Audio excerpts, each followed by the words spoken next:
Before we get into this video, I just wanted to say there really are lots of different ways to schedule for multiple companies. I'm just going to share 5 or 6 strategies that have worked for me and that I have seen other people use. If you have another strategy, that's awesome. Let me know in the comments below. But I have worked for 3 companies before: Magic Years in a past life, Gogokid currently, and VIPKid currently. And stick around to the end where I'll tell you what strategy I'm using right now and why it works for me.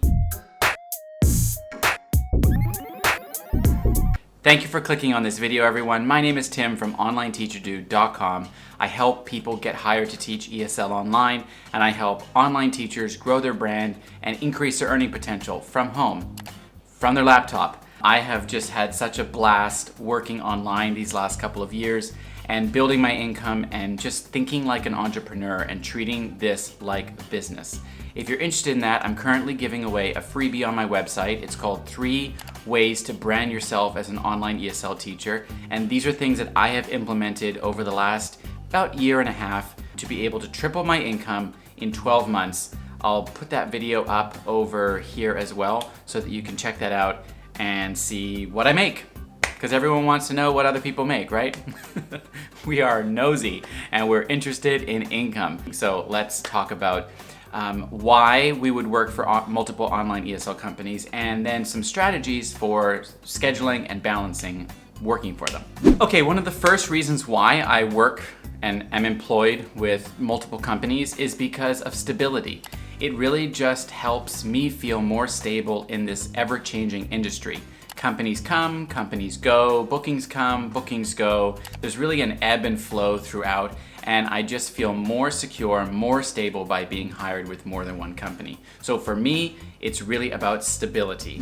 Okay, number 2 is variety. You know, when you're only with one company, sometimes you can kind of feel stuck and a little bit bored, dare I say, with their curriculum. And so having another company just adds a little bit of variety, and you know, you can kind of shake things up and change it up. Maybe you're with a platform that's quite static, not very engaging, maybe the curriculum is a little bit dry, but adding another company that has a more interactive platform just helps you be able to teach more classes without going insane, and also just helps you feel, you know, more excited about teaching online. Variety is number 2 for me. All right, the third reason is, income, pay, more money. Money, money, money. Yes, by adding companies, you definitely can increase your income. Why is that? Well, let's say you're with one company, company A, and your bookings kind of dry up. Adding company B might provide like more success for you in terms of bookings. Now, let's say you're really well booked with one company, but you just don't want to teach more than 2 or 3 hours a day with them. Add another company, just increases your income, right? So I like having more than one company because of the potential for more income. Definitely number 3 is income. All right, let's get into the meat and potatoes of why you clicked on this video, which are strategies for teaching with multiple companies. So strategy number 1, I'm going to call it peak versus off-peak hours.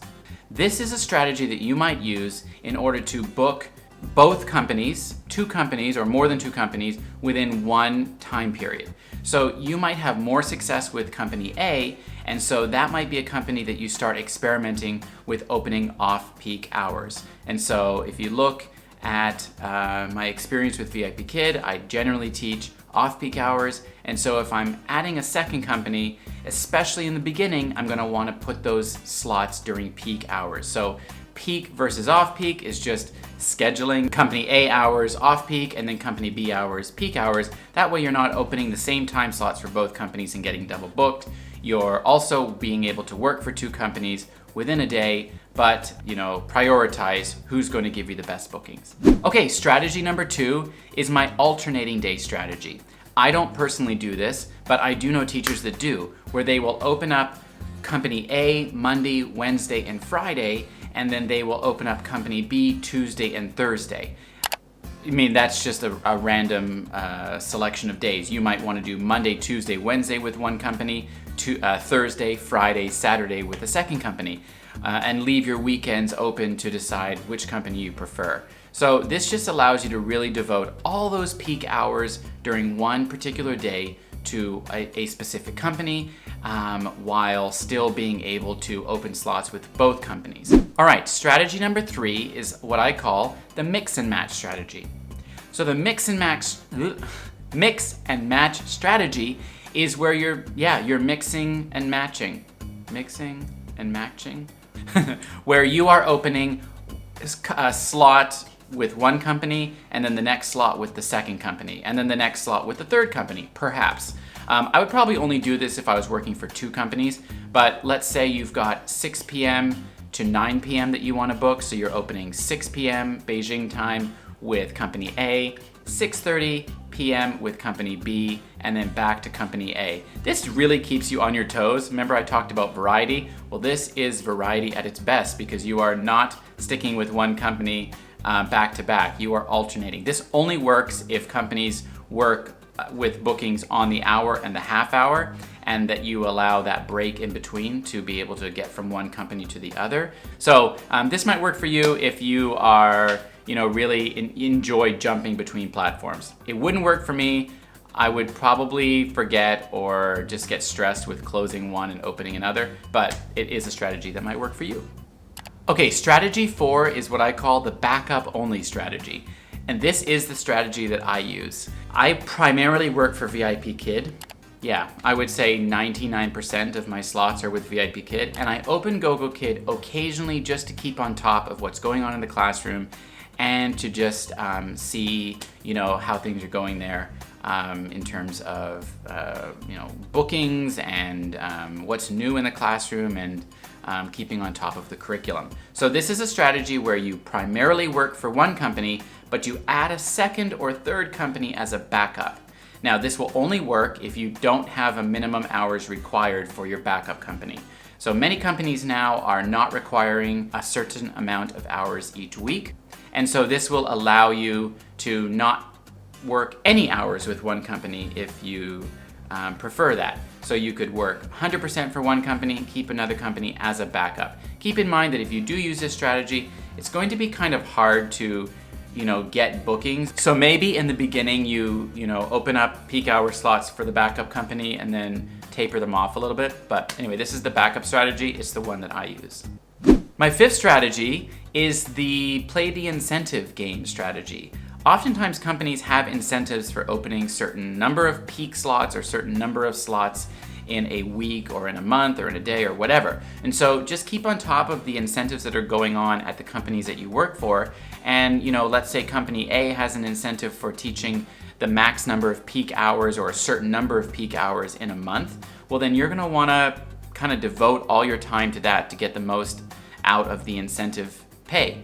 And then, company B might take a back seat during that time. And then maybe company B has an incentive around a particular holiday when maybe teachers are not working as much. So keep an eye on the incentives and play the incentive game for the 5th strategy. My 6th and final strategy is the no strategy. And that is just where you literally decide what you feel like opening.